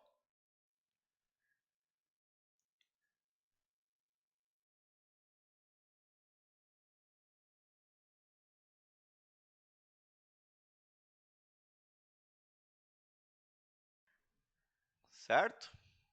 Então, fica então para vocês duas atividades, né?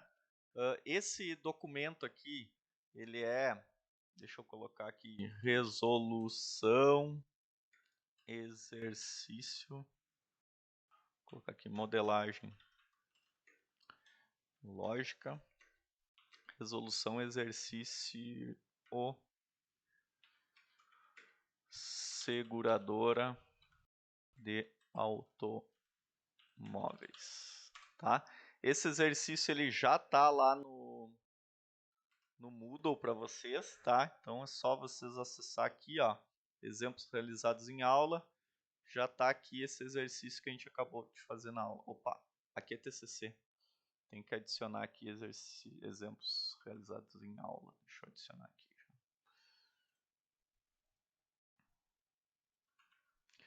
Dia 30. E qual é o link? Deixa eu achar aqui. Aqui. Vou gerar o link aqui.